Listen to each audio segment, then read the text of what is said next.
Voy a leer unas cuantas líneas sobre Emilio, pero es evidente que todos lo conocéis porque, o al menos la mayoría, porque bueno, se ve el fervor en la sala.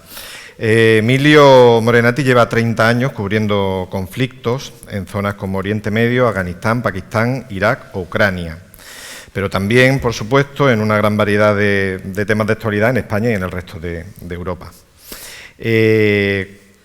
Tratamientos o reflexiones o miradas sobre la crisis económica, las migraciones, la pandemia del COVID, de hecho, con la que ganó el premio Pulitzer en 2020.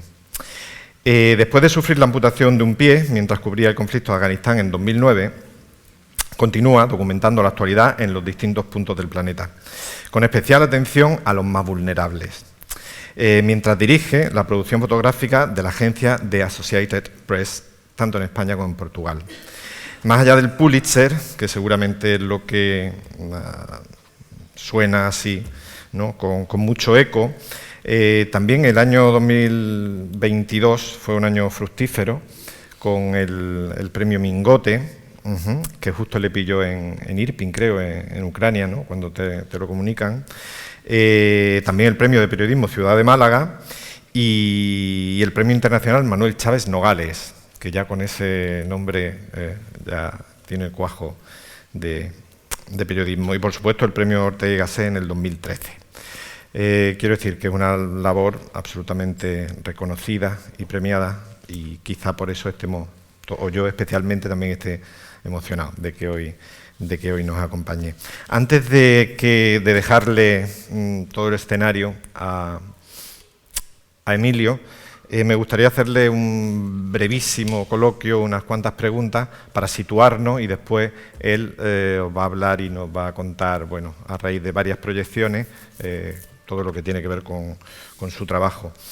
Pero, Emilio, lo primero que quería plantearte es cómo un fotógrafo jerezano, criado en Jerez, que estaba trabajando en Sevilla, decide un día, no es esto, es otra cosa, y se lanza a un mundo bastante más peligroso que ser fotógrafo en Sevilla, ¿no? No sé, ¿cómo, eso es una vocación, eso es un momento de inspiración, por llamarlo de alguna manera? ¿Cómo surge eso?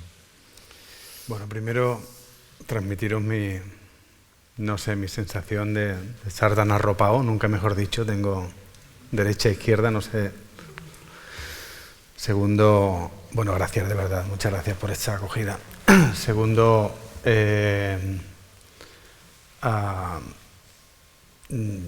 yo me siento siempre en una responsabilidad constante, ¿no? Esto es para intentar responderte a tu pregunta y en un periodo de madurez continuo, ¿no? Eso sí. O sea, yo empiezo haciendo fotos, ahora lo vamos a ver, os voy a entretener con unas fotitos hoy y con una serie de imágenes que puede ser que alguien se sienta un poco tocado, espero, porque es mi intención, que salgáis tocados de aquí. Y entre todo ese periodo de 35 años, pues yo sigo en un periodo de evolución, ¿no? Es verdad que comencé de una manera en un periódico muy modesto, muy honesto, muy pequeñito, donde se te permitían hacer todo tipo de trastadas, y eso me permitió avanzar o empezar, tener un punto de referencia para comenzar, ¿no? Yo creo que si hubiera comenzado en el New York Times probablemente hoy no estaría hablando aquí, ¿no? Pero a mí me gustan los retos, ¿no? Yo soy una persona de retos, de enfrentarme a los retos, y cuanto más difícil me lo ponen, pues más me pone, ¿no? el tema. Y cuando yo empecé, que tenía 18 años y perseguía con mi Vespino los coches de bomberos y de policía allá, fue movido por una película de Joe Pesci, El ojo público, que vi aquello y dije, pero esto es espectacular. O sea, llegas con tu cámara a hacer fotos, las publicas en un periódico y te pagan por eso, ¿no? Y lo vi como un sueño y todavía sigo persiguiendo ese sueño. O sea, sigo en una, digamos, persecución continua, porque yo parto de cero todos los días. El lunes me marcho a Ucrania y estaré 1 mes y medio allá. Cuando yo llego a Ucrania y pongo el pie, porque yo ya no puedo decir los pies, pues parto de cero. O sea, es decir, no me dan nada y tengo que venir con un material, ¿no? Con un algo. Tengo que currármelo como el que no tiene un Pulitzer, el que no empezó en un periódico local, el que no tiene este bagaje, ¿no? Y a partir de ahí empiezas un poco a cubrir o a contar qué es lo que está pasando. Yo tengo mucha suerte, en realidad. Me considero una persona muy afortunada, a pesar de que me han secuestrado, mi madre la he matado varias veces de disgustos, he perdido una pierna, como dice Alejandro, y ahora estuvieron a punto de matarnos justamente en un momento muy crítico en Ucrania. Me sigo sintiendo una persona muy afortunada porque tengo todo lo que puedo desear y es cumplir mis sueños, ¿no? Yo estoy cumpliendo todos los días un sueño, cada vez que cojo mis cámaras y salgo a la calle. Y me impongo un reto, ¿no? Un poco para intentar... me estoy extendiendo mucho, pero es fundamental, ¿no? No pares, sigue. Que es que tener una responsabilidad de informar a través de mis fotografías e intentar hacerlo bien, ¿no? Y quiero entreteneros con una serie de fotos y quiero que veáis que de alguna manera no hay trampa ni cartón. Porque cada una de las fotos que vais a ver son imágenes que yo he presenciado y que no se han modificado. Estaban allí, yo ¡pam!, y la hice. Y en el momento que mi presencia cambió algo, yo dejé de hacer esas imágenes, ¿no? Entonces, bueno, básicamente esto es muy fácil. Hombre, a mí me hubiera gustado que hubiera aquí un pedazo de pantalla gigante donde viéramos todo fenomenal. Me he quedado así un poco en shock cuando he visto una pantallita tan pequeña y pienso que vais a tener que necesitar algunos un catalejo, pero os voy a mostrar un poco eso que intento explicarle a Alejandro, que es básicamente una serie de puntos de inflexión en mi carrera a través de la fotografía, ¿no? ¿Y cómo lo hago? Pues un poco por tozudez casi, ¿no?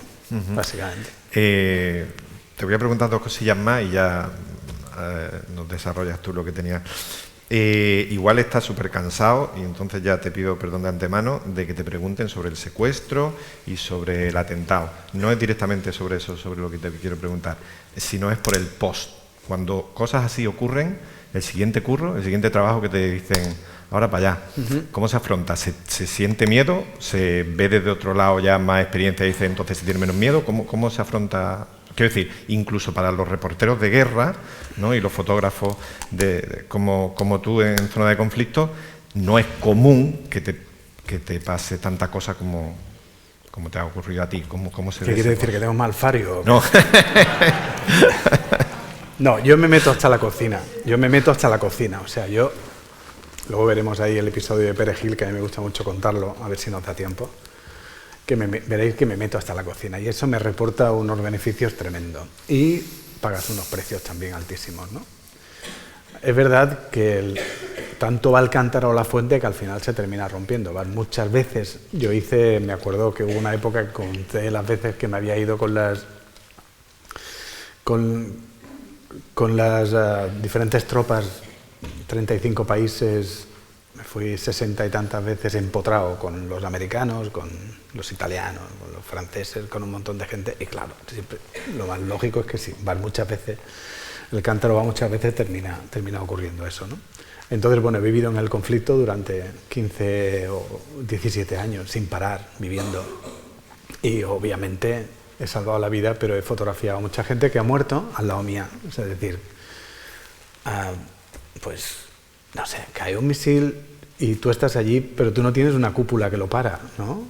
Es donde cae. Y entonces fotografía a esa familia que estaba intentando marchar y que ahora ya no puede marchar. Y dices tú, ¿y por qué le toca a ellos y no me toca a mí, no? Bueno, pues un día te toca, ¿no? Y esto corres con ello. Yo tengo 2 hijos de 7 y 9 años, que, claro, es una putada, porque me voy y pienso, ¿qué va a pasar aquí, no? Si al Papa le pasa algo, ¿no? Pero pienso que, bueno, pues es parte de... O sea, voy a parar cuando yo quiera, no cuando realmente la evolución lógica de la paternidad o lo que sea me lo pida, ¿no? Lo voy a decidir yo. Entonces yo voy a ir esta vez de nuevo a Ucrania venciendo ese miedo, porque sí hay miedo. O sea, es decir, yo tengo mucho miedo. Tengo muchísimo miedo de no volver, de de que me quiten la otra pata, de que me secuestren, claro, lo he vivido ya y además sé en carne propia qué significa eso. Pero esta profesión engancha tanto y es tan chula que no puedes evitarlo. Y además encima te reconocen, pues sigues una trayectoria, ¿no? Básicamente. La última, y ojalá te sirva como lanzadera ya para empezar a contar todo lo que nos tienes que contar. A mí me da la impresión, y por eso era una de las ambiciones de tenerte hoy aquí, que tu trabajo pivota entre dos ejes.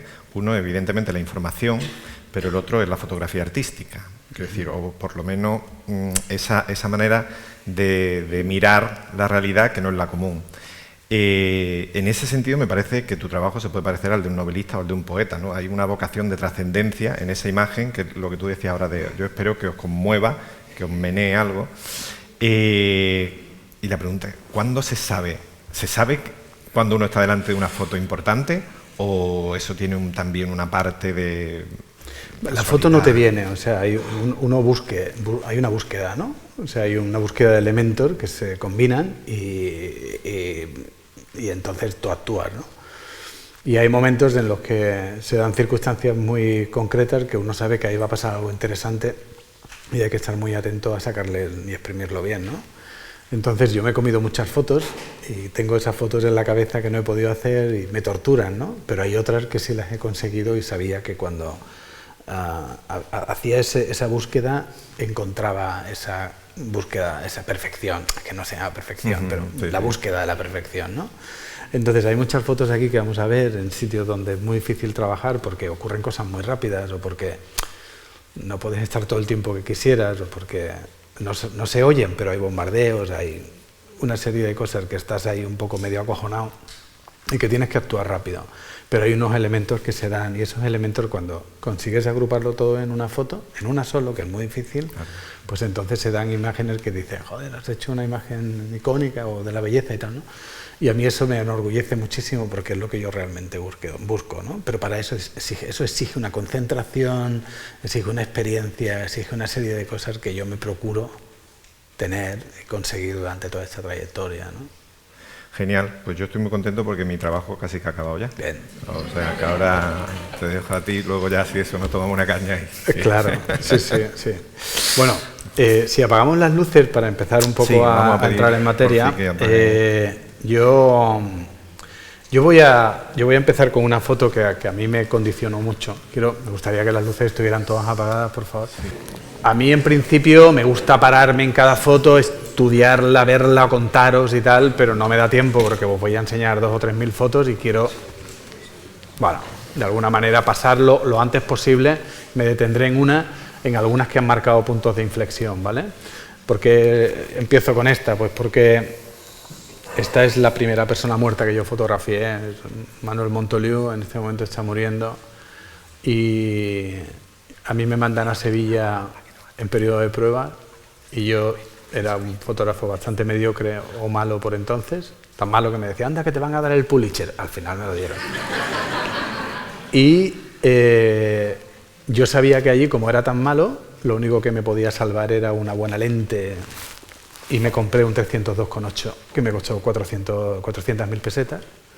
La gente ya me decía que estaba loco y conseguí esta foto gracias a esa lente. Me dieron el premio Andalucía de Periodismo, que era 1.000.000 de pesetas, pagué más de la mitad de la lente y luego me compré encima la moto de mis sueños. O sea, es decir, que aquello me salió redondo, ¿no? Bueno, vamos a ir viendo un poco, digo, ¿por qué os pongo estas fotos? En realidad no tienen nada que ver con la guerra, pero bueno, a mí me apetece enseñaroslas. Son mis primeras fotos de Sevilla y de alguna manera me gusta, pues, un poco que os vayáis viendo un poco cómo son las tendencias mías, cómo van evolucionando fotográficamente, ¿no? Entonces, bueno, son fotos que yo no estoy muy orgulloso, pero yo tengo una obsesión con el color y con la colorimetría y cómo funcionan unas y las luces y todo esto que yo ya voy investigando en Sevilla, ¿no? Sevilla, de alguna manera, tiene una serie de eventos, como la Semana Santa, que a mí me da para practicar de alguna manera con esos espacios y esos efectos que de alguna manera yo me preocupo que queden, como decía Alejandro, lo más plástico posible. Yo no creo que esto sea arte, esto simplemente es fotografía. Lo único que funciona es pues bueno, se juntan los elementos que tienen que funcionar en una fotografía y ya está, ¿no?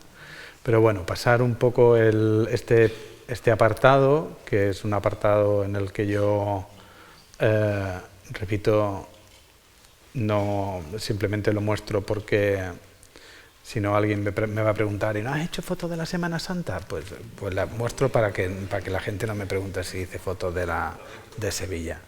Bueno, es una selección muy variopinta de feria y de cosas que en realidad todavía me queda un poquito por aprender aquí haciendo estas fotos, pero que hay una búsqueda básicamente de luz y de composición y que bueno, que yo repito, me lo paso muy bien en este periodo de Semana Santa. Estas fotos están básicamente todas hechas en Sevilla y bueno, por ejemplo, yo pues tengo una especial particularidad, tengo un especial cariño a esta foto porque yo busco esto, busco el vuelo, el fuera de contexto. Me dicen, oye, ¿cuál es tu mejor foto de Semana Santa? Esta, ¿no? Pues porque la descontextualizo y vale para mostrar lo que realmente yo quiero mostrar, que es un vuelo de una tela fuera de contexto, ¿no? Bueno, y luego está pues un poco bueno, eso que estáis viendo que tampoco hay mucho que explicar. Bueno, estos son sombras que te colocas en un garaje ahí dentro de un sitio donde pasan otros y juegas con las sombras y con las luces. Y bueno, y aquí va a acabar este primer bloque para pasar directamente a un apartado que es para intentar responder lo que decía Alejandro, que es ¿por qué te dedicas a esto? Y donde yo creo que aquí hay un punto de inflexión buenísimo que marca de alguna manera mi carrera. Isla Perejil, aquí hay gente mayor, recuerda aquel periodo de ocupación de un islote muy pequeñito entre Marruecos y España. Aquello salió en las noticias y yo llevaba 10 años ya haciendo eso que os he enseñado y entonces me digo, ¿y por qué? Si esto va a ser una guerra y yo quiero probarme en una guerra, pues es una guerra dentro de mi casa, yo voy a ir a cubrirla, ¿no? Entonces hay, digamos, una iniciativa propia de ir allá para EFE. Yo trabajo ya para la agencia EFE, ellos no están muy interesados en este momento por la historia y yo me voy voluntario y me voy a hacer esta foto que me cuesta cubrir el estrecho entero en una barca de un tipo que luego descubrimos que era traficante de hachís y que yo creo que se traía algo en la barca en ese momento al mismo tiempo que le estábamos pagando nosotros por llevarnos al islote, ¿no? Bueno, yo llego allí, hago estas fotos. Esta historia es una historia que yo la cuento en las universidades de periodismo porque tiene todos los ingredientes de una guerra. Luego lo vamos a ver un poco más adelante, pero tiene exactamente todos los ingredientes de una guerra y además yo creía que esto terminaría en conflicto. Entonces, por eso es importante que os explique un poco por encima cuáles son esos puntos importantes del conflicto. Localización, yo llego al sitio y soy el primero en llegar a descubrir, o uno de los primeros en descubrir Isla Perejil, porque conozco Marruecos, y allá llevo a los otros periodistas que van buscando este lugar, y yo me lo paso muy bien llevando al que luego será mi jefe, que es me llevará a la agencia Societe Press, ¿no? O sea que hay de alguna manera una intención de compartir lo que sé en el terreno y eso de verdad me enorgullece.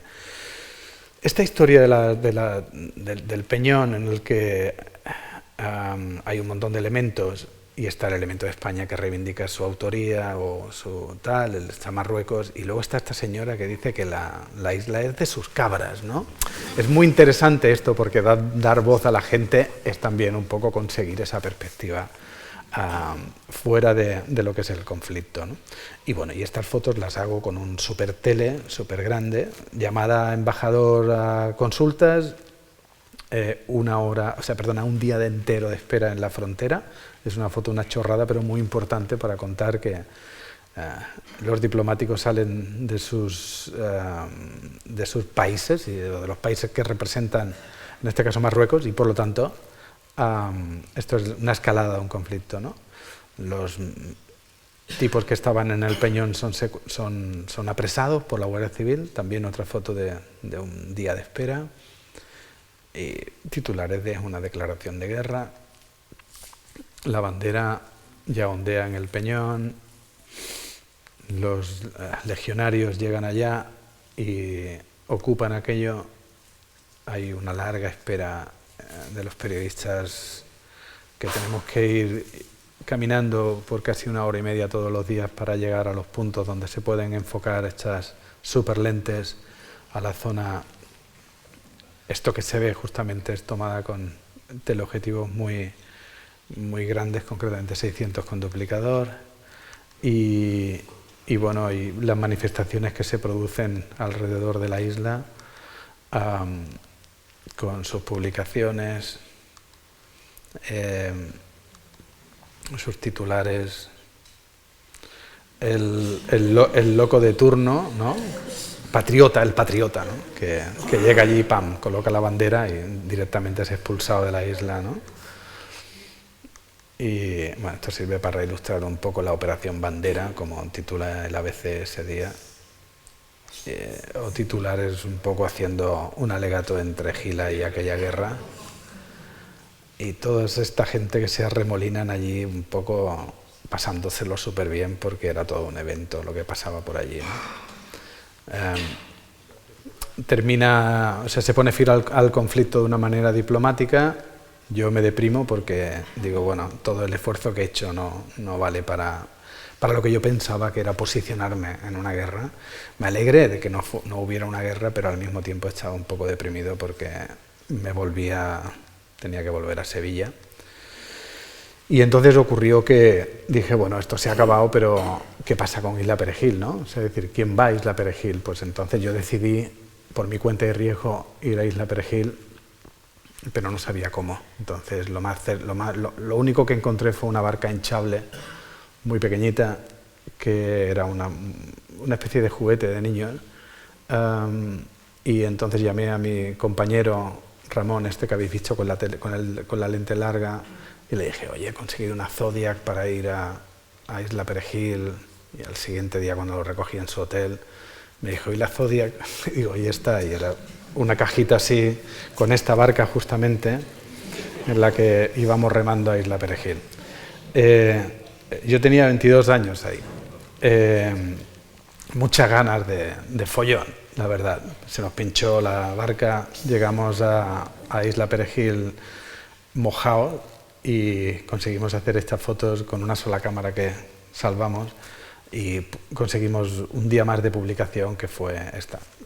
Le daba la cámara a mi amigo, él hacía 10 fotos, yo hacía otras 10 y así conseguimos documentar un poco estas fotos que estáis viendo aquí, en el que ahí al fondo, ese de ahí soy yo y el otro aparecerá en una de mis fotos también publicadas. Bueno, y esta última foto que la censuraron y tal. Bueno, aquí se pone fin al episodio Perejil. ¿Qué ocurre? Que yo, unos días más tarde, me llama el jefe de la Associated Press y me dice de quién había sido la idea de ir al islote. Yo le digo que había sido mía y entonces me dicen que me quieren fichar en la AP, simplemente por esa idea. O sea, es decir, aparte de que me avalaban una serie de fotos, me querían con ellos en AP. Y me dieron 3 lugares para elegir, ¿no? Era una época donde se demandaba mucho al fotógrafo, no es como ahora. Y por entonces estaba Irak, estaba Cuba, que por entonces estaba muriendo el dictador, o sea, Castro, perdón, y tardó 15 años en morir, y también me ofrecieron Afganistán. Y después de pensármelo mucho, pedí Afganistán. Entonces llegué a Afganistán, llegué a Kabul. En Kabul me pasé una jornada de 1 año sin parar, cubriendo un proceso de democratización del país.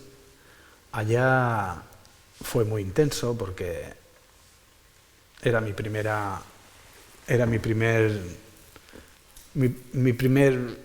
digamos, contacto, mi primer trabajo con una agencia internacional. El inglés no se me daba muy bien y tuve que mejorar enormemente mis fotos para que no me echaran el primer día, porque mentí un poco, dije que mi inglés era bueno cuando en realidad no lo era.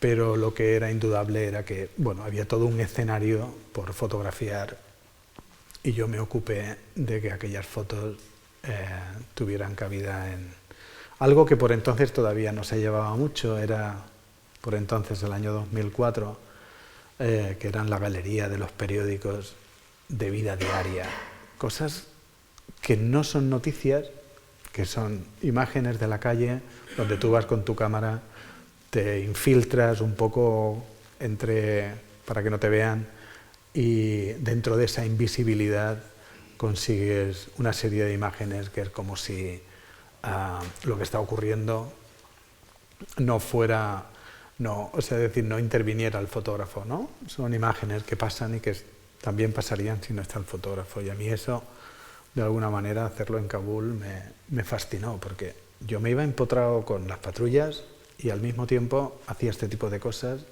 en tiempos que debía de estar de descanso, ¿no? Y al final han sido las fotos que realmente han perdurado. El resto de fotos a mí no me interesa enseñarlas, o sea, las fotos de soldados no me interesa mostrarlas, me interesan estas imágenes que de alguna manera invitan a la reflexión, ¿no? Entonces, bueno, trabajé sobre el tema de la explotación infantil, el tema de la mujer sobre todo, y el tema de los derechos humanos que allá en este país no existe en absoluto, ¿no? Y bueno, repito, estas fotos eran un poco extra, no se me pedían, pero yo descubrí que realmente a mí lo que me interesaba de este lugar es irme con mi cámara a intentar buscar estos momentos mágicos, que es como si el tiempo se hubiera detenido en algunos de estos escenarios, ¿no?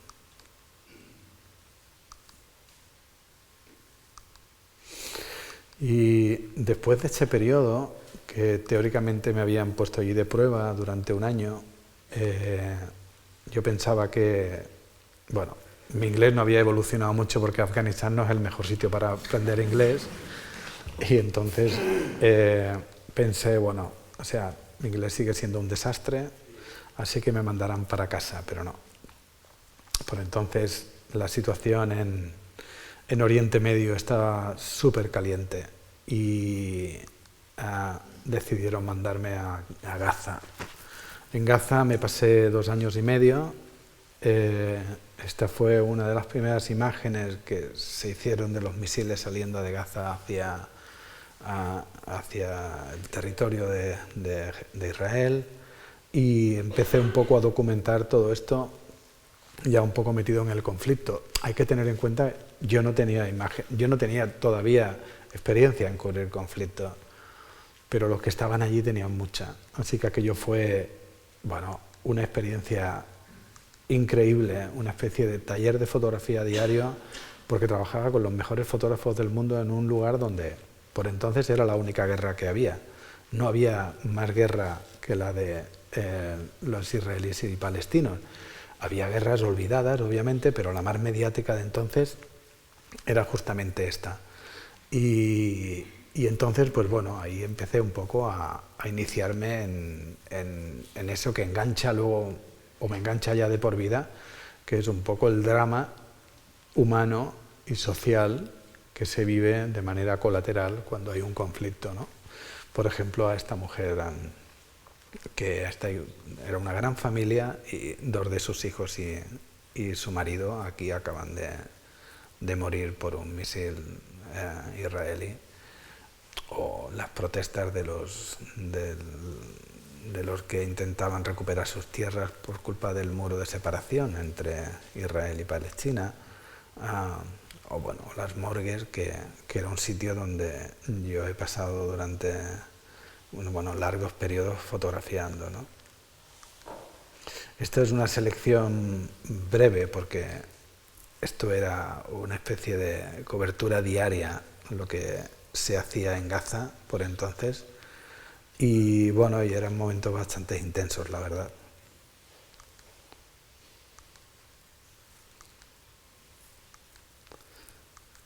Y después de todo esto, después de cubrir todo esto durante 2 años y medio, fijaos, esto es una explosión después de que Murieran 32 personas, la mitad de ellos niños.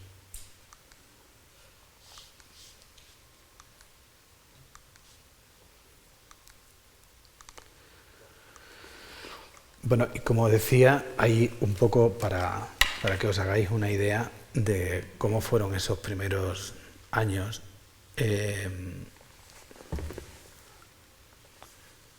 Voy a poner una proyección porque como es tan difícil hacer una selección, del trabajo en sí, porque yo no soy nada de objetivo, ¿qué hago? Pongo la violencia, pongo la no violencia, pongo lo que dicen belleza, no la pongo, entonces es muy difícil para mí porque, claro, yo voy generando imágenes todos los días. En Pakistán, por ejemplo, era un no parar. Entonces, para mostraros como ejemplo qué es lo que hace un fotoperiodista durante un año entero de trabajo, es imposible porque hay tanto material que... Entonces lo que hice en este trabajo son 5 minutos con unas 500 fotos puestas así de cualquier manera, no tienen ni ton ni son, una música que me hace un amigo, Mark, que es un gran músico, y quiero que veáis el ritmo, es un ritmo que va muy rápido, es muy trepidante, pero quiero que veáis qué año. O sea, esto es durante un año, lo que yo he visto, imaginaos, ¿eh?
Gracias.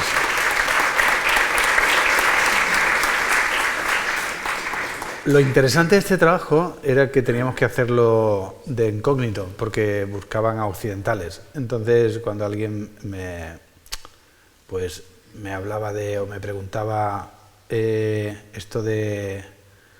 o sea, decir, ¿qué índice de adrenalina tienes que tener al día? Bueno, pues ahí íbamos casi ocultos, ¿no?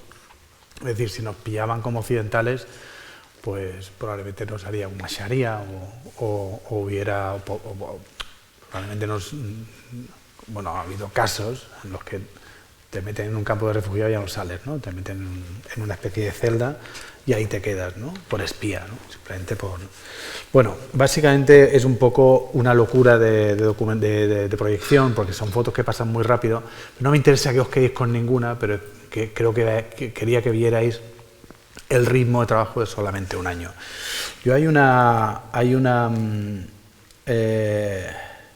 Hay un trabajo que sí voy a destacar de alguna manera un poco más detenidamente, que es el trabajo de la violencia doméstica, porque creo que fue un trabajo que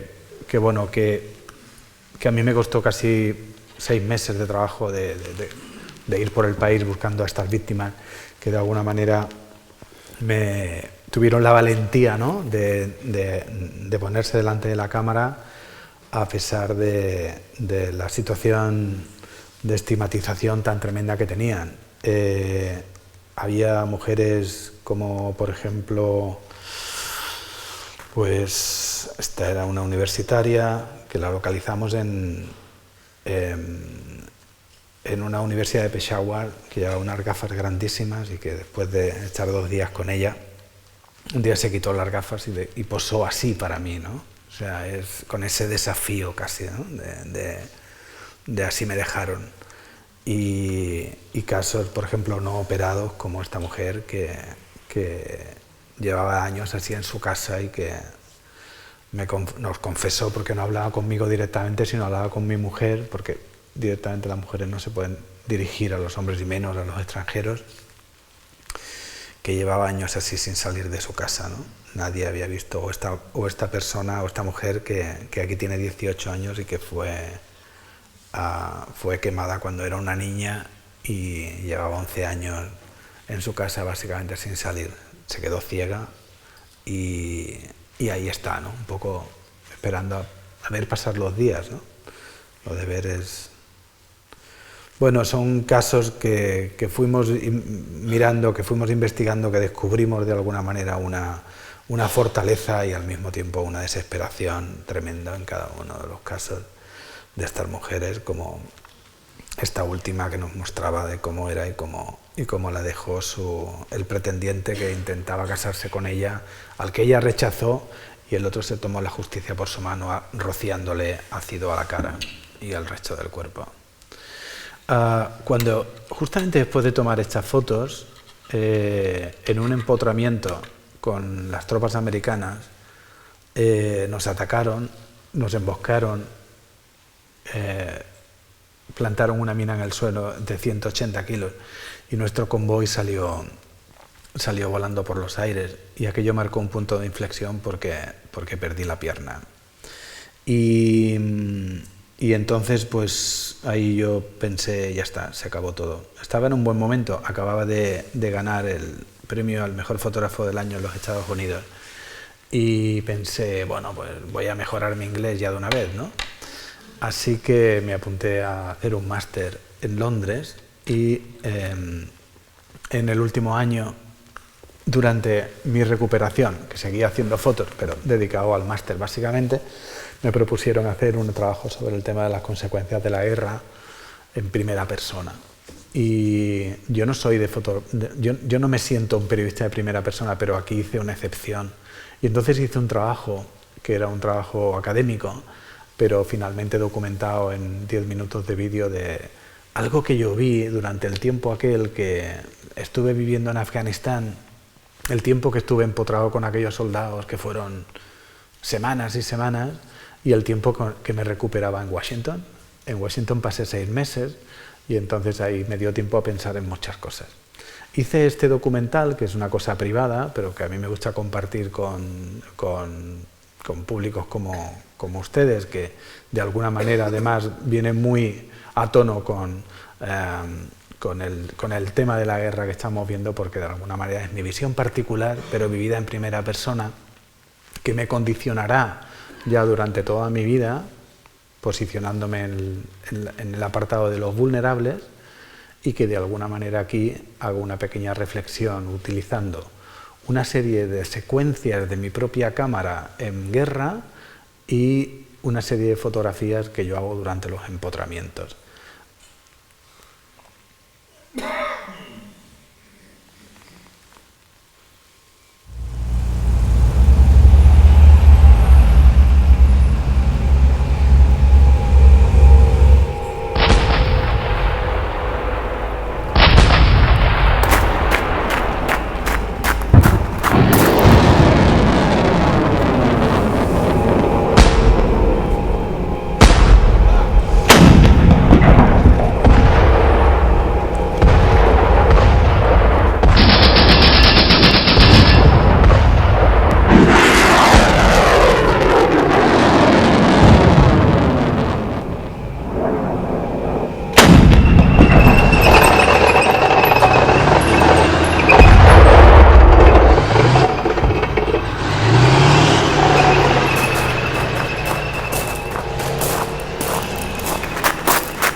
I was injured in a bomb blast while on assignment with the US military in the southern Afghanistan in August 11, 2009.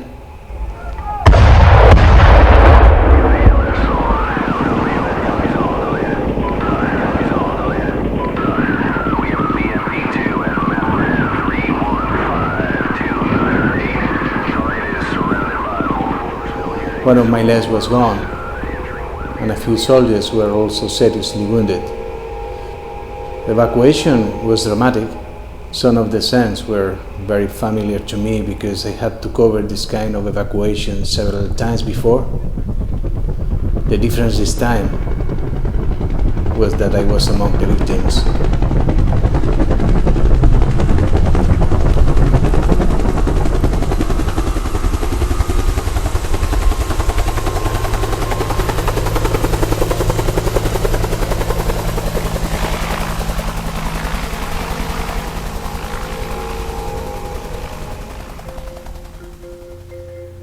At the beginning, all seemed to me like a nightmare from which I was expecting to wake up soon and to get back to reality.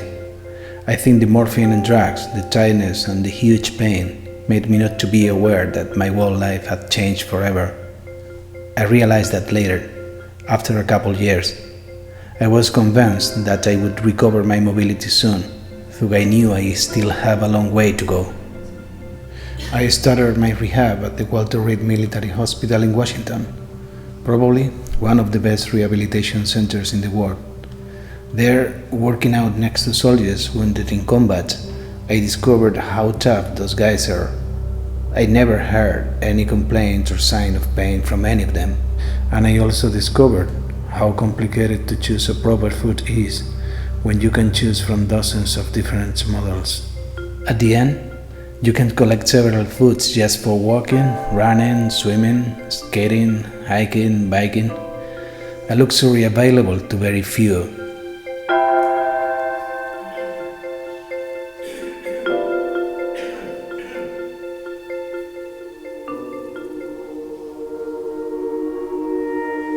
I always kept Afghanistan in my mind during my recovery at the hospital. I remembered every day those post-war scenes where I used to wander around searching for daily life photos to feed the AP wire every single day. I remembered the calamitous and hard life conditions of the Afghan people after so many years of war and violence. And I also remember a rehabilitation center run by the Red Cross in Kabul, considered as one of the best hospitals in the country. This hospital used to be one of the few that provided prostheses to amputees after their limbs were blown up by forgotten mines in the rural areas. It is nonsense to compare the Walter Reed Hospital in Washington with the Red Cross Center in Kabul. It is like comparing day and night. However, I never stopped thinking about those Afghan patients and how they were facing their rehabilitation process in that under-resourced center without enough medicines to deal with the extreme pain of an amputation and with only a few old-fashioned prostheses for those privileged who can get one. Thanks to this past experience, I appreciate even more my luck in Walter Reed, and I realize once again that the fate of people is marked by where they are born.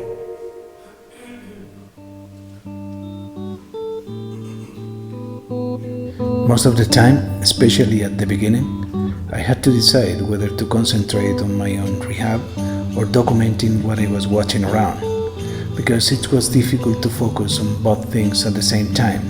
The dilemma was when to act as a photojournalist and when as a patient, because I knew that was a unique experience and a rare opportunity to document some of the effects of war on soldiers.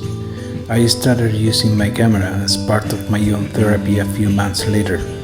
So I was doing my exercises with my camera around and documenting the daily life of my roommates. My wounds were so insignificant compared to theirs that they baptized me with the nickname Paper Cat.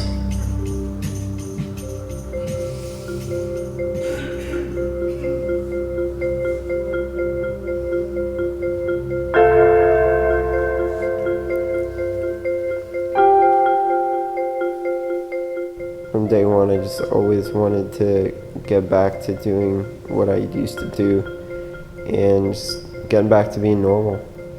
I never really had any doubts on if I'd get better or not. I always knew that everything would be okay. The arm transplant surgery is going to completely 100% change everything. It's going to give me so much more independence. I'm looking forward to building a race car and just being able to drive stick, hanging out with friends and family, and getting on with life. When it's time for PT, that's all I do. 9 o'clock through 11 is PT time, nothing else. I get to walk, not something I do all the time. I'm getting pretty good at it, and I just got a brand new set of legs, and it's the most advanced leg out. It's still real difficult. It takes a lot of energy. You can either make that next step or make your way to the floor.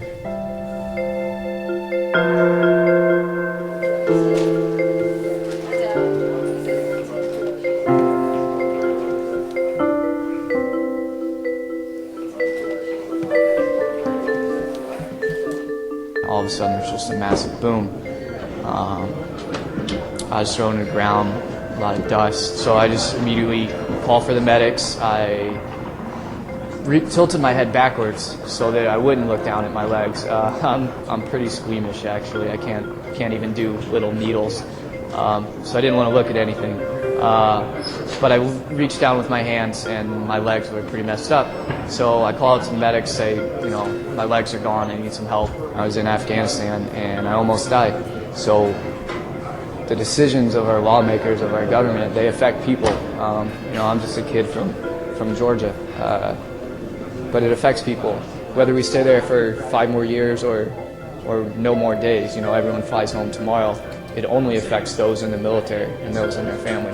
Sending more troops, it's my personal experience, more firepower on the ground is always better. And I just hope that everyone gets to come home. Sooner is always better, but you got to do the job first. Doctors fix me up. The physical therapists are going to teach me to walk again. And I'll never be the same as I was, but I'll be able to make it through life and do pretty much everything I wanted to.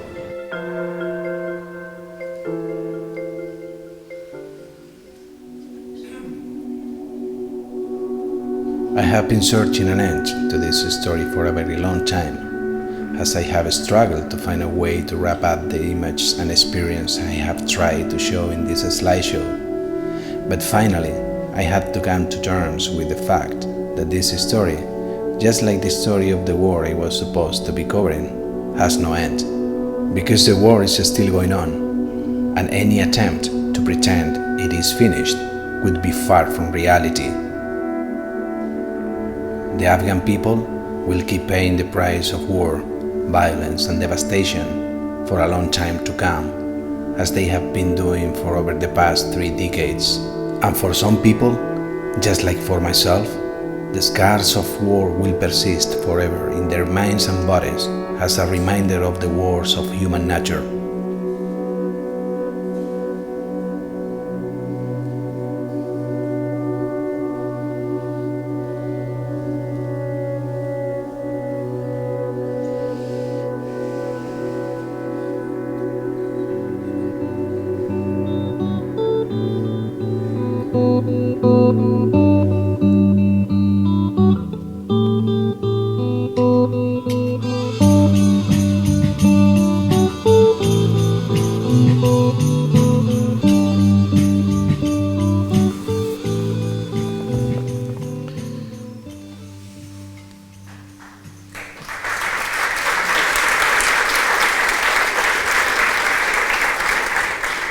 Gracias. Bueno, cuando me estaba terminando esto, tenía claro de que quería volver al terreno, y fue a Haití. Haití fue justamente, creo que fueron 8 meses después de mi recuperación, o sea, después de yo perder la pierna. Aquí andaba fatal, pero bueno, no me impidió de alguna manera cubrir los efectos posteriores al terremoto, que son básicamente estos, donde Haití se había sumido en un caos tremendo y donde de alguna manera me interesaba porque era un lugar que no tenía que aparentemente correr y nunca había estado allá. Así que le propuse a mi empresa ir a buscar de alguna manera esas imágenes de los supervivientes de aquel lugar y documentar, como estáis viendo, un pueblo que de alguna manera resurge, ¿no? Básicamente de sus cenizas y que se coloca con una filosofía de vida espectacular. Allí ocurrió una cosa también muy importante para mi carrera, que es que se originó justamente cuando yo estaba un episodio tremendo de cólera, donde la gente moría a cientos, ¿no? Y había lugares donde morían en lugares, o sea, donde no había suero, no había manera de hidratar a la gente, y había poblaciones o pueblos no muy grandes donde habían muerto todos, ¿no?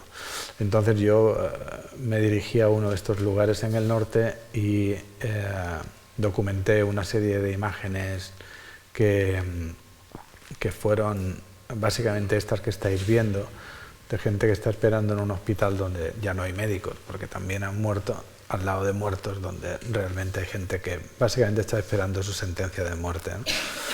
Algunas de estas imágenes se publicaron en la portada de New York Times y entonces activó rápidamente un servicio de emergencia de Médicos Sin Fronteras que acudió allá a estos hospitales donde ya no había suero, no había médicos y la gente yacía por allá cuerpos y cuerpos, ¿no? Entonces, el hecho de que una de mis fotografías activara un servicio de emergencia, porque ellos fueron los que me preguntaron y me dijeron dónde están hechas estas imágenes, y yo les di la referencia y acudieron para allá, creo que consiguió esa función, ¿no?, que tiene el periodismo tan importante, que es la de activar no solamente a la sociedad, sino a los mecanismos de emergencia o a las ONGs que acuden a los sitios a socorrer a la gente. Pues en conversaciones con médicos me reconocieron que se habían activado por alguna de mis fotografías, ¿no? Y esto le da mucho sentido a todo el esfuerzo que hacemos. Es un poco también para intentar responder antes en el diálogo que hacíamos al por qué hacemos eso, porque yo creo que tiene un sentido muy importante.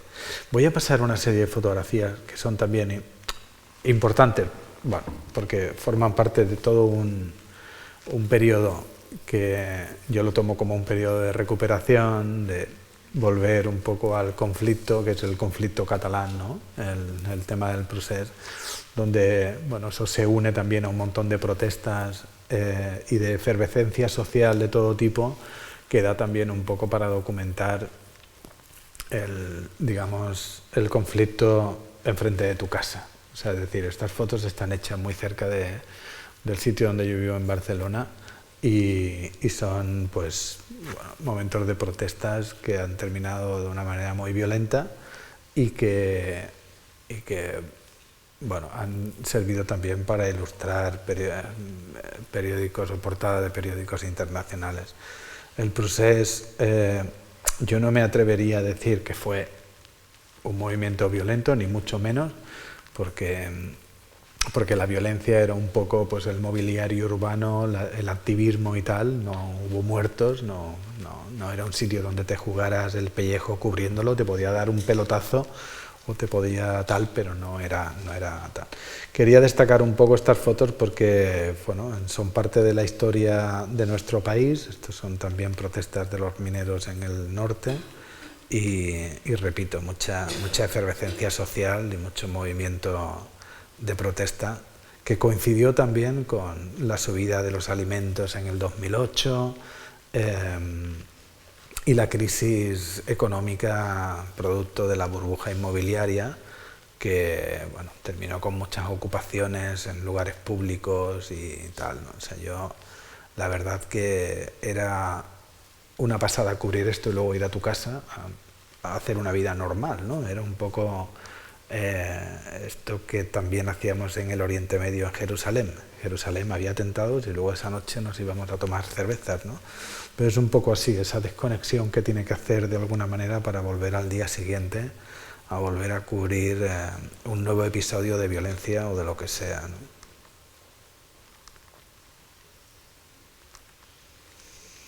Todas estas fotos están, repito, hechas en Barcelona en un periodo entre el 2008 y el 2012 aproximadamente.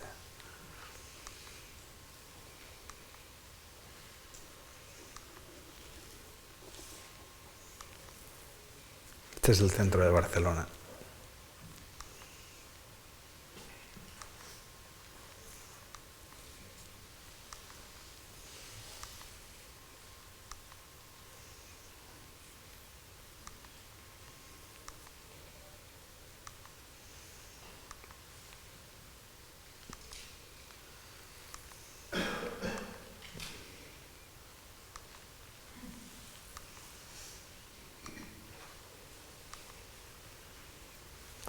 Y me gusta terminar con esta imagen porque bueno, es una imagen muy poética dentro de lo que es el disturbio, una imagen poco vista, pero estos se estaban morreando de verdad, o sea, os lo aseguro.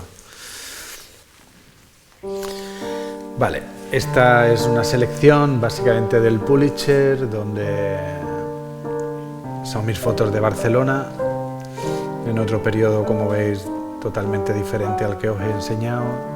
Son calles vacías, gente abandonada a su suerte, gente también abandonada dentro de sus propias casas, paradójicamente.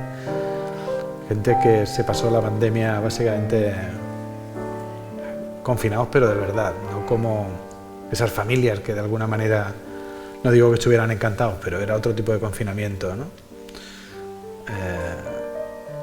Tanto las calles como dentro de las casas había momentos en los que yo no encontraba ninguna diferencia, porque bueno, toda esa gente abandonada de la calle también se había quedado abandonada dentro de sus casas y este apartado, que son ya los vulnerables, fue una oportunidad que me brindaron los médicos de atención primaria a ir a ver a la gente mayor que se había quedado también abandonada, algunos muertos, y que me pasé varios meses con ellos, tanto con ellos como la funeraria, pues recogiendo gente que había muerto por el COVID.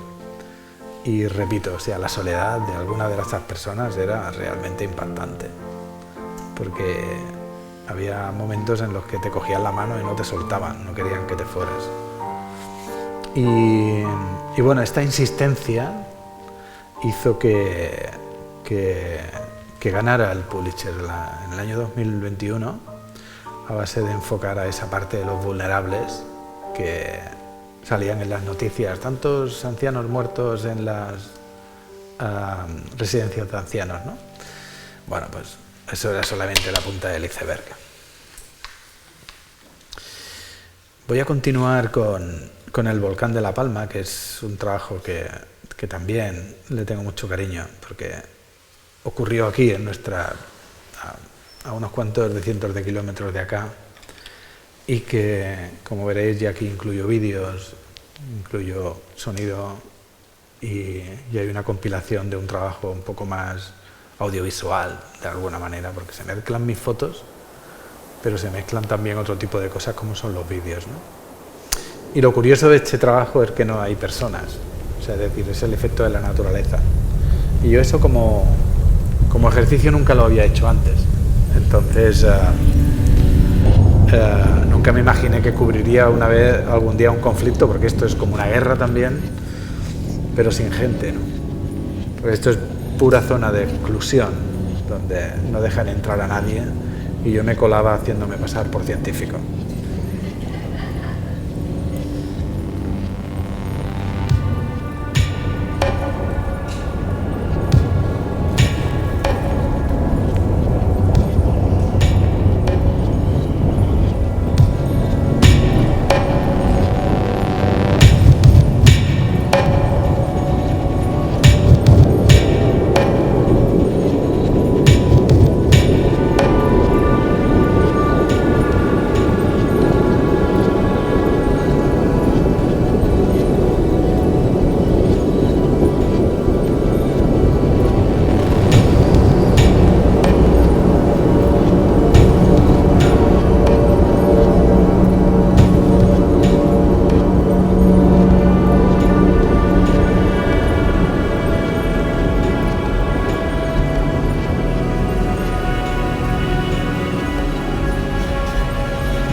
Gracias.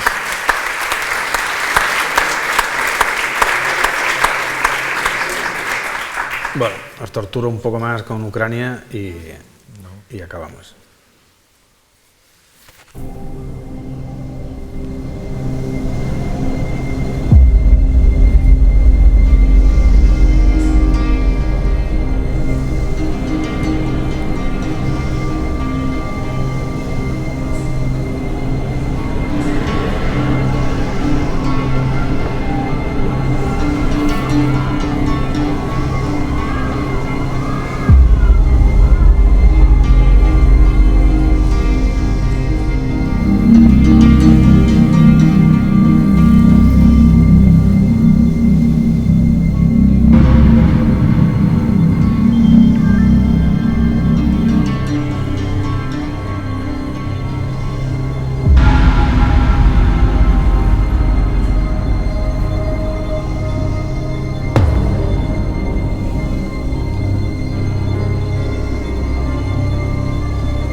yo quería abrir ese turno, si me lo permite, con una cosa que supongo que hemos pensado todos mientras veíamos las imágenes, y es a nivel del factor humano.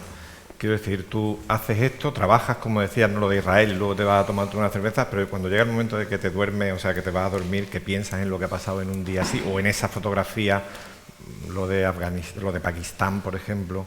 Quiero decir, a mí me da la sensación de que en principio podríamos pensar todos que eso te hace callo, un callo emocional, sentimental, ¿no? Es decir, este tío es más fuerte. Sin embargo, por otro lado, conforme lo estaba pensando, ahí sentado, me daba la impresión de que todo lo contrario, que te hace más sensible que cualquiera, porque ves cosas que a los demás nos cuentan, a veces las vemos en la tele, a veces no las vemos, a veces lo leemos, pero tú las ves. No sé, cómo eso luego adentro, de piel para adentro, cómo se vive. Bueno, yo lo relativizo mucho, o sea, es decir, yo pienso que si no tienes una especie de mecanismo de ese interruptor, ¿no? Bueno, un poco no son tus historias, es que no te las puedes llevar todas a la cama, porque entonces estás perdido, ¿no? O sea, tienes que... Pero esto lo deben de hacer también los policías, los médicos, Yo tengo un colega anestesista de bebés, ¿no? O sea, y cuenta cada cosa, de decir, joder, ¿y cómo lo haces? ¿Y cómo lo haces tú? ¿No? Me dice, bueno, o sea, tiene que haber ese mecanismo, si no, es mejor que no te dediques a esto. Lo que yo creo y critico de algunos colegas, de alguna gente, todos estos que van un poco con los traumas encima, ¿no? O sea, no te voy a contar mis traumas, yo te cuento estos traumas, los míos son para mí, ¿no? Entonces yo intento no entrar mucho por ahí, porque tienes que saber hacer el clic. Somos unos afortunados, eso está claro, ¿no? Es decir, estoy aquí, seguro que todos los que estamos aquí son gente afortunada, pero no lo saben, ¿no? Yo sí lo sé, ¿no? Yo lo sé porque he visto, bueno, pues por mi profesión he visto bastante miseria. Y cuando vuelvo a casa, voy pasando por mi barrio con mis niños y los llevo al cole y tal, y pienso, estos no tienen ni puta idea de la suerte que tienen, ¿no? Entonces es lo único que me traumatiza, el tener que andar un poco entre esas dos vertientes, que es el mundo genial que tenemos, que no somos conscientes, y el mundo que no queremos ver, que es el que yo veo, ¿no? Entonces yo voy allí para amargaros la vida, ¿no? Para intentar de alguna manera decir, oye, que hay otros mundos allá, ¿no? Y esto yo lo intento hacer con mis hijos, y os aseguro que funciona un poco así. O sea, yo todas estas imágenes las enseño a mis hijos, ¿no? Ellos han familiarizado, han normalizado la discapacidad por mí, porque me ven cojeteando por la casa y luego ven a un tipo que ha perdido las piernas y tienen una relación con que la vida no está perdida, ¿no? Y pienso, bueno, tengo que educar a mis hijos con mis fotos, ¿no? Y un poco es mi objetivo, ¿no? Hay que dejar un legado de lo que se nos queda detrás sin contar, y esto equivale a un 1% de lo que ocurre en el menos, ¿no? O sea, es decir, Ucrania, yo estoy en una parte muy pequeña. Si no se crea impacto desde ese pequeño porcentaje, entonces apaga y vámonos, ¿no? Entonces, bueno, yo tengo la suerte de que trabajo en una gran agencia que se nos cuida, que apuesta por un periodismo serio, y que gracias a eso yo os traigo hoy aquí esto. Pero sin la AP yo no podría hacer este tipo de cosas, ¿no? Entonces esto también es una especie de grito al buen periodismo, ¿no? Que yo no digo que este lo sea, pero que es un intento por estar en los sitios e ir a contar cosas, ¿no? Yo, si no estuviera capacitado para hacer ese cambio, ese clic, obviamente no me dedicaría a esto. O sea. Guay. Antonio, por favor, que decía... Buenas noches. Ahí tiene un micro. Gracias. Por poner un contrapunto jocoso a lo que hemos visto, yo quiero decirte maestro, y siendo de Jerez, espero que me lo aceptes. Eso es un insulto, tío. Pero tú eres un maestro. Hombre, claro, bueno. Siendo de Jerez, espero que lo aceptes. Vale, lo acepto. Y nada más, muchas gracias, y gracias por remover las conciencias. Lo del maestro lo conocéis, ¿no? Todo el mundo sabe que ese era un torero que mató un toro, ¿no? Entonces, no se llamaba el torero, no se llamaba maestro, se llamaba maestro el toro. Entonces, cuando llamas a alguien maestro, le estás llamando cornudo. O sea, que cuidado. Pero te acepto de maestro ese con qué intención lo dices. Muy bien, gracias.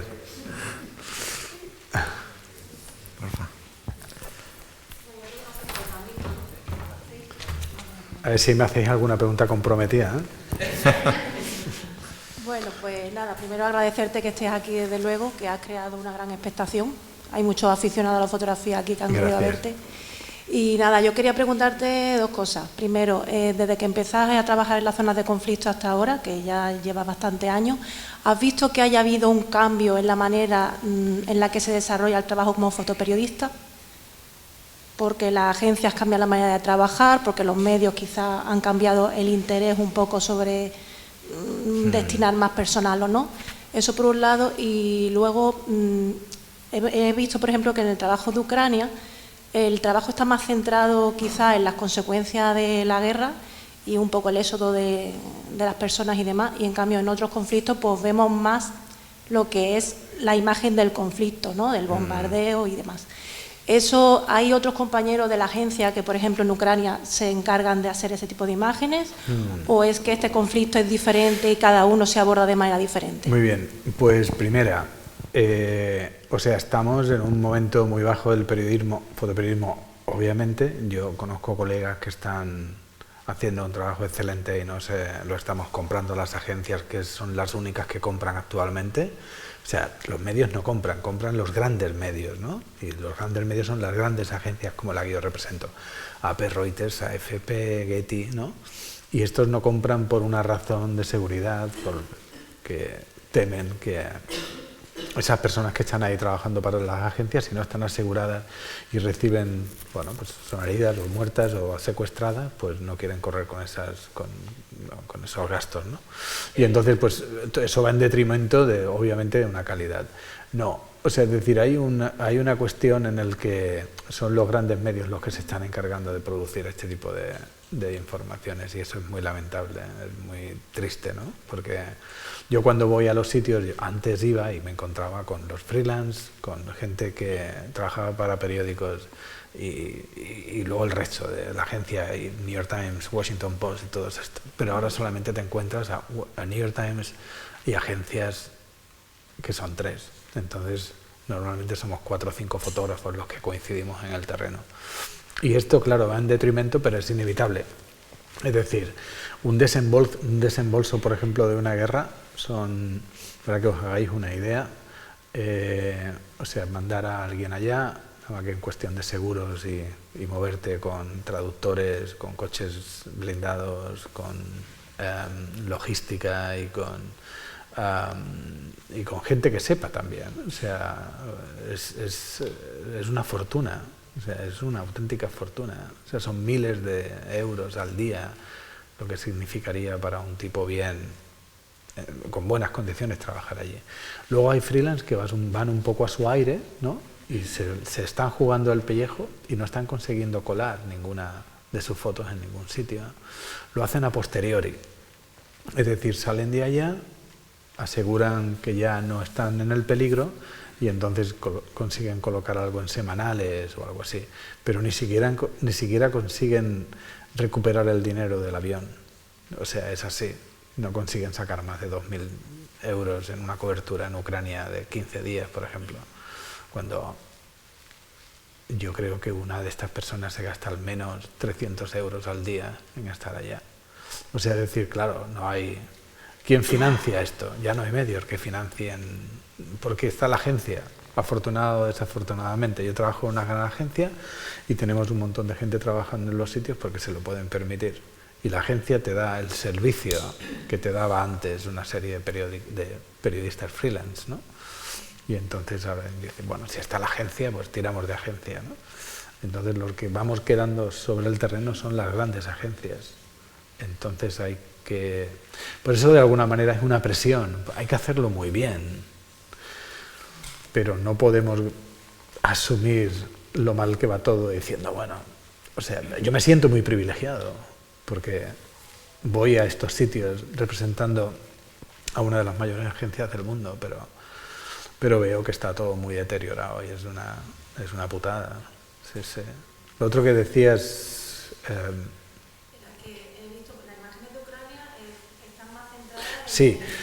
No, sin duda. O sea, hay un punto de inflexión que yo intentaba explicarme aquí, lo que pasa es que me llevaría mucho tiempo, que es de alguna manera el sentirme una persona vulnerable. A mí me falta una pierna y me cuesta moverme, ¿no? O sea, es decir, yo identifico al... En realidad yo siempre digo, cada vez que me tengo que dirigir al público, que todos somos un poco discapacitados, con perdón de todos vosotros, pero hay discapacidades que no se ven, ¿no? La nuestra física se ve, ¿no? O sea, te falta una pierna, te falta un brazo, ¿no? Es muy fácil identificarla, pero ¿cuánta gente hay que tienen problemas realmente de discapacidad y se oculta, ¿no? Vivimos en una sociedad que oculta la discapacidad, pero obviamente hay vulnerabilidades que no se pueden ocultar, ¿no? Por ejemplo, la mía el trabajo del COVID, ¿no? Entonces yo cuando voy a un sitio identifico a la persona vulnerable. No tiene por qué ser el que ha perdido brazos y piernas, ¿eh? Pero son, bueno, pues todos estos daños colaterales de la guerra que a mí me atraen mi atención y yo creo que le doy mucha utilidad al periodismo. Mira, la chica esta que pierde las dos piernas es una nena que a mí me habían hablado de ella y que me voy hasta Leópolis a localizarla y cuando llego al hospital están en una habitación la madre que ha perdido una pierna, la hija que ha perdido las dos y solamente queda un hijo que es el que cuida a estas dos porque no tienen nadie que la cuide, un hospital con muy bajo recurso, ¿no? Y entonces, bueno, yo me quedo varios días con ellos y empiezo a pensar en fotos que de alguna manera puedan ser, que te puedan tocar, ¿no? Es un tema obviamente muy cliché, pero aquí pasa algo muy interesante y es que esas fotos se empiezan a mover en redes sociales, empiezan a hacerse virales y a mí me llaman una asociación internacional de protésicos que quieren ayudar en Ucrania y que han elegido estos casos que yo he fotografiado para trabajar con ellos y sacarlos directamente de Ucrania, ¿no? Claro, a mí me interesa eso. O sea, es darle sentido a lo que hacemos, ¿no? Es decir, no meter una portada en New York Times, sino ahora ya funcionan las redes sociales para hacer eso y lo hacen muy bien. Entonces, viralizan una serie de momentos, de situaciones y se hacen eco quien se tiene que hacer y reaccionan. Esta gente han salido todos, están en San Diego. O sea, yo no busco ese agradecimiento pero cuando me mandan fotos con prótesis nuevas en lugares donde no hay guerra, han salido gracias al trabajo que hemos hecho en parte nosotros. Este es un premio que no... Hostia, que no... Entonces, ¿cómo voy a hacer fotos de soldaditos? O sea, yo no quiero hacer fotos de soldados, quiero hacer fotos que le den de alguna manera sentido a lo que hago y esto se lo da. Entonces, hay veces que sí, veces que no, pero... O sea, que no quiero... o sea, no soy aquí Santa Teresa, ¿eh? O sea, decir, pero que creo que se le puede sacar mucho partido al periodismo, ¿no? ¿Eh? No, estoy lejos, pero que de alguna manera he comprobado que de cojo a cojo me puedo dirigir a las víctimas. Y sí me ha pasado como experiencia personal, sí he tenido unas compensaciones tremendas, porque cuando ves a alguien devastado por perder sus piernas o perder sus brazos, y entonces tú te levantas el pantalón y le dices, mira, oye, que yo perdí también una pierna, que recupero mi vida, que es posible, y de repente ven una esperanza, ¿no? Y eso de alguna manera crea una empatía entre la víctima y el que la está fotografiando. Y entonces puedes dirigirte a él o a ella con otro lenguaje. Y ha pasado en este trabajo de los amputados, que es un trabajo muy extenso, ha pasado de intentar aclarar también las dudas de alguien que de repente pues, pierde una pierna y dice, oye, ¿y esto de las prótesis funciona, no? Y dice, yo te voy a decir que funciona, claro que sí, te voy a demostrar que funciona, ¿no? Entonces, bueno, o sea, decir, te sientes un poco útil, ¿no? en ese aspecto, no solamente por conseguir buenas fotos, sino por intentar imprimir un poco de esperanza en ese tipo de ambientes, ¿no? ¿Alguna pregunta más? Ay, que no te había visto, perdona. Quería preguntarte, has comentado que ahora vas a volver a Ucrania. Y quisiera preguntarte cómo es un día normal para ti allí, a qué hora te levantas, por qué decides ir a tal o cual sitio, cuántas horas te pasas ahí. Bueno, vale. Es muy relativo. Nosotros llegamos a Kiev y en Kiev se montan equipos. El equipo va a lugares donde ocurren cosas, últimos bombardeos, o se prevén bombardeos, o se prevé algo, y entonces montas equipo. El equipo es televisión, vídeo y texto, texto, vídeo y fotos. Normalmente vamos en el mismo coche. Yo intento no ir con los grupos porque prefiero ir solo, siempre, pero últimamente es una cuestión también de dinero, es decir, se reducen gastos así, y vamos a los sitios donde pasan este tipo de cosas. Por ejemplo, yo cuando llegue, yo ya sé lo que voy a hacer, que es, llego a Kiev, se monta un equipo al siguiente día y nos vamos a Kharkiv, que es un sitio duramente bombardeado, ¿no? Y entonces la gente está viviendo allí ahora en pleno invierno, sin electricidad, sin comida, sin supermercados abiertos, os podéis imaginar, ¿no? Y la gente cocina en casa como puede y se hace tal. Yo voy a hacer una historia de rollo humanitario, o sea, decir, porque lo he propuesto y me la han aceptado. Entonces, yo estaré en un lugar donde hace mucho frío, donde no hay, donde un hotel con calefacción y donde tenemos que de alguna manera buscarnos la vida para dormir. Entonces, viviremos en esas condiciones durante un par de semanas. Y entonces, como estás muy cerca del frente, pues normalmente cuando hay un bombardeo, pues acudes porque estás a varios kilómetros del frente y chequeas qué es lo que ha pasado, si se puede. Entonces, estar en una zona relativamente segura, ¿no? Porque ahí era un poco, ahí hubo bombardeos, pero hace unos meses el frente ha avanzado y uno está en una zona donde la gente no ha podido huir por diversas razones, bien porque son mayores, bien porque deciden no ir, bien por activismo, bien por lo que sea, ¿no? Y entonces ahí se quedan y entonces a mí me interesa mucho de alguna manera ver cómo está viviendo allá la gente, ¿no? Entonces es un poco así. O sea, eso es lo que yo hago. Luego otros grupos que van con los ejércitos, que entonces piden permiso con los ejércitos dicen que sí o no, como es la AP o New York Times suelen decir que sí, y entonces te empotras con los ejércitos un poco corriendo la suerte de los ejércitos, ¿no? Que son pues artillería, que sueltan y salen corriendo porque esperan una respuesta de Rusia. O sea, es decir, a mí ese tipo de maniobras no me interesa, me interesa un poco más lo otro. Bueno, sí, perdón. Dos preguntas. Una, sí. Un poco más baladí, la otra, ¿hacia dónde camina el periodismo de conflicto? ¿Hay futuro realmente en que sea independiente? Ya que los medios cada día están más, digamos, centralizados, ¿no? Y por otro lado, algo más cercano, tienes la fotografía en casa, ¿no? Creo que tu mujer también está en el gremio, tu hermano, Miguel. ¿Cómo se lleva todo esto? Vale. Primero, el periodismo ya lo hemos dicho, o sea, es decir, yo creo que, bueno, lo vemos aquí, ¿no? O sea, es decir, yo siempre pongo el ejemplo de la foto del COVID o las fotos del procés. Estas fotos no se publican en España, ¿no? O sea, es decir, no se publican porque, bueno, no. El COVID, por ejemplo, cuando yo hice una serie de fotos de gente muerta, pues yo no se publicó en España, o sea, es decir, no se publicaron, pero indagué por qué no se publicó aquello y era porque decían que no querían crear una imagen, una alarma social, ¿no? La alarma social de ver muertos en una residencia, ¿no? Y aquello me sorprendió mucho porque cuando yo gané el Pulitzer, estos que no querían publicar me querían entrevistar, ¿no? Entonces es un poco, es muy paradójico, ¿no? Y al final, pues bueno, El País, recuerdo que publicó esa foto en portada y el defensor del lector tuvo que hacer una gran defensa de aquella portada, porque hubo gente que se quejó. Bueno, nos lo tenemos que hacer mirar, no solamente el periodismo, es la sociedad. O sea, es decir, vivimos en una sociedad de mantequilla donde realmente no sabemos lo que queremos, ¿no?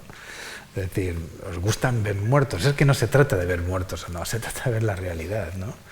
Entonces estoy seguro de que, bueno, de que aquella famosa imagen de Ilan, ¿no? Muerto en la orilla, ¿no? ¿Cuántos la vieron y cuántos se horrorizaron y cuántos decidieron no verla, ¿no? A partir de ahí te puedes hacer una idea. Pero yo creo que hay mucha hipocresía en realidad y el Y el periodismo al mismo tiempo está alimentado de una manera piramidal, donde hay un dueño arriba que decide qué es lo que se publica abajo, ¿no? Y bueno, pues nosotros tenemos la suerte que nuestra agencia, y no es por vender mi agencia, pero es que es verdad que es una cooperativa de periódicos. Entonces no hay un dueño que decide qué es lo que se hace y qué es lo que no. Y eso beneficia de alguna manera al producto, ¿no? Y bueno, yo creo que lo que hay que fomentar desde acá es el periodismo independiente, que lo hay, gente que no, o sea, periódicos que no dependen de grandes empresas, de nada más. El diario.es, todas estas empresas que son de lucha periodística y que lo que están sacando son historias que en países anglosajones tumbaría un gobierno, pero aquí le roza, le pasa, le da una... Bueno, o sea, decir, este es el asunto.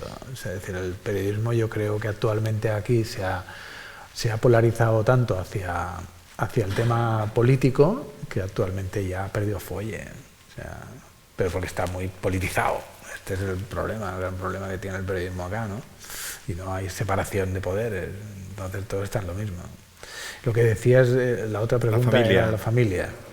Esto es mi padre no es fotógrafo, ¿vale? Mi padre era policía, que era el que nos soplaba todo lo que pasaba en la ciudad al principio, y era muy divertido.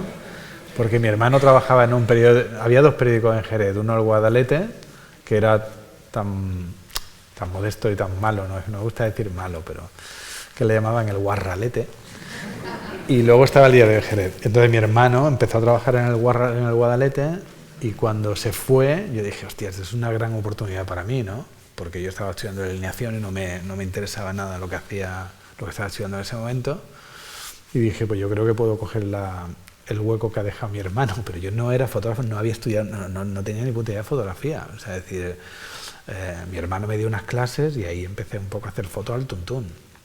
O sea, son fotos que en realidad son muy malas, pero como llegaba al sitio, porque mi padre nos daba los soplos, pues no había otras imágenes. Es como si alguien hace fotos ahora con un móvil en sitios donde pasan cosas y la foto esa es la única que hay, ¿no? Entonces llegábamos a los sitios y era muy divertido porque según nos portáramos con mi padre, él daba un soplo a uno u otro, ¿no? Entonces siempre nos tenía ahí un poco a raya. Y me acuerdo una vez, que aquello fue ya un poco el culmen de todo, que yo estaba en el centro, iba con el Vespino, no sé qué estaba haciendo, pero por último, bueno, yo me cabré una vez con mi padre, ya no me daba soplos, y entonces lo que hice fue comprarme un escáner de la policía, ¿no? Entonces lo único que tuve que averiguar son los códigos de la policía, que eso no lo sabe nada más que el policía. Z para H20, ¿eso qué es? ¿Hay algún policía aquí? No, bueno, Z para H20 es un atraco, y creo. Y entonces yo tenía una lista de cosas. ¿Qué es Z para H20? Un atraco en no sé qué. Y entonces fui y llegué antes de que llegara la policía, porque me había enterado por el escáner. Y entonces llegué a tal, y yo entré pensando que se había acabado todo dentro de aquel banco. Y entonces había un tío con una recortada, y yo dije, hostia, no entiendo nada. Póngase usted ahí. ¿Qué hace con la cámara? Y yo es que soy fotógrafo. Póngase usted ahí. Y entonces no se me ocurrió hacer una foto, no se me ocurrió, vamos, porque el tío y se marcharon, y entonces vino la policía y dijo, ¿y tú cómo has entrado? Y ya me requisaron el escáner y todo, ¿no?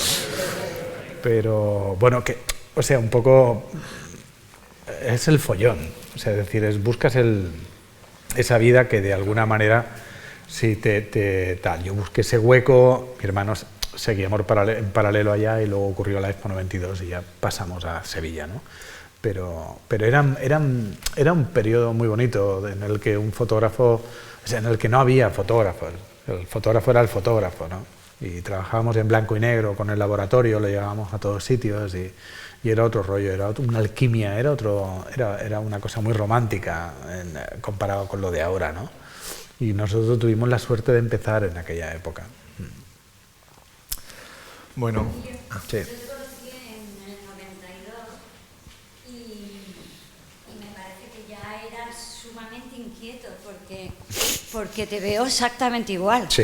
Yo trabajaba en el gabinete de prensa. Ah, sí. Con Lo de Paloma inquieto, tú has Bartolomé. querido decir golfo, pero te ha salido inquieto, ¿no?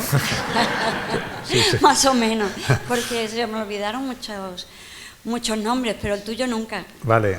Es verdad que luego te he ido viendo y siguiendo a través de los medios, pero ¿En qué gabinete trabajabas? en el gabinete de la Expo. Ah, de la Expo. Con Paloma Bartolomé, ¿te acuerdas? Que siempre íbamos juntas. No tengo ni idea, no me acuerdo. Ha llovido un poco, ¿eh? 92. Nosotras todas te recordamos. No, o sea, el Expo 92 Porque además fue... era muy guapo. Sí. Como ahora. Has dicho era. No, pero... Como ahora. Me alegro. Yo, de verdad, o sea, la Expo 92 la guardo con mucho cariño y allí conocí a Lady Di, o sea, es que... Pero eras un bichillo, ¿eh? Te metías por todos lados, Sí, era sí, increíble, sí. inquieto. Lo que pasa que, o sea, es decir, yo no me siento muy orgulloso de aquella época. Ya, bueno. Porque me faltaban unos principios que bueno, escaseaba todo, ¿no? Escaseaba todo. Y yo buscaba un poco el escapismo, era un poco eso, me meto ahí aunque no me dejen, ¿no? Sí, sí. Y me quitaban las credenciales, en EFE siempre estaban riñéndome, tenía bastante problemas con la policía, porque, bueno, llegó un momento en el que decían, no, es que con este no se puede, y yo decía, bien, lo he conseguido, ¿no? O sea, pero era un poco así, el volcán de La Palma, por ejemplo, que ya es un poco más refinado, ¿no? Porque hago ese escapismo, pero de una manera disfrazado casi de científico, y consigo esa foto. Ahí hay una anécdota muy, muy interesante, que es que hay una redada de la Guardia Civil para buscar a un Pepe Fernández que se ha infiltrado por ahí, ¿no? Que es mi nombre, porque yo me llamo José Miguel Fernández Morenati, entonces en lugar de Emilio Morenati cojo Pepe Fernández y me cojo una credencial, ¿no? Y entonces buscan a un Pepe Fernández. No, buscan a un Emilio Morenati, pero nada más que encuentran Pepe Fernández, ¿no? Hasta averiguar que ese Pepe Fernández es tal, yo he hecho todas esas fotos. Entonces fue divertido porque me confesó la Guardia Civil de que había sido como buscar al vaquilla. Pero bueno. ¿Mucho de aquel chico? ¿El qué? ¿Queda mucho en ti de aquel chico? Pues queda todo. Si yo tengo un niño de 7 años con un remolino tremendo que es igual que yo, o sea, y estoy muy preocupado.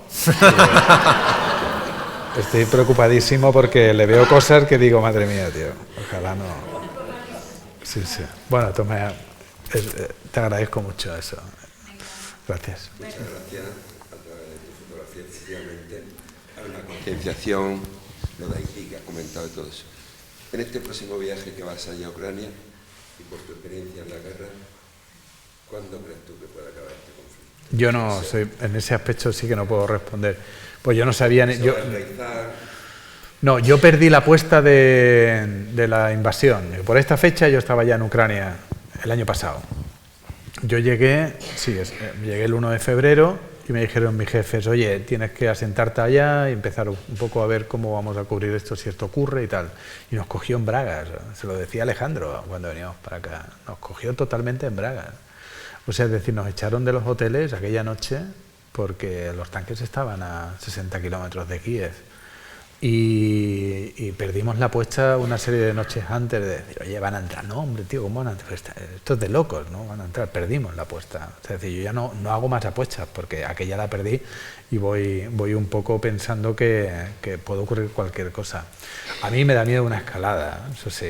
O sea, una escalada de intervención por parte de un material bélico de Europa que provoque más todavía a Rusia, pero yo no. Hay gente experta que te puede hablar de esto. Yo te puedo hablar de lo que fue aquel día, de lo que luego ocurrió durante los 4 meses que yo estuve allá el año pasado, y te puedo contar un poco que es tan maldita como cualquier otra maldita guerra. Lo único que ocurre, aquí estamos muy cerquita y nos salpica. Y yo ya estoy un poco que no sé si realmente estamos preocupados porque se parecen a nosotros o porque tememos que nos salpique. O sea, o es la mezcla de las dos cosas, ¿no? Entonces es así, o sea, somos así. Yo no solamente te puedo decir eso, que hay una guerra mediática, que nos tenemos que aprovechar de ella y que tenemos que sacar lo mejor de esta guerra. Yo pienso que hay cosas que seguro que podemos sacar buenas de esta guerra, que no sé en qué va a terminar, no lo sé, pero ha habido solidaridad, ha habido una serie de cosas que de alguna manera nos hace mirarnos un poquito el ombligo y decir, oye, que nos puede pasar a cualquiera de nosotros, ¿no? Bueno, ahora sí, Emilio, ha sido un placerón, te agradecemos mucho. Gracias. Que hayas estado aquí, a vosotros el abrigo que le habéis dado al acto. Seguimos el ciclo, el próximo día 15 vendrá Aurora Luque, exactamente, a hablarnos de esas guerras primitivas, de esas guerras primigenias, las griegas, del mundo grecolatino, cómo vio la guerra, Virgilio, la Ilíada, y podremos hablar de esas guerras clásicas, por decirlo de alguna manera. 1 millón de gracias de verdad. Gracias.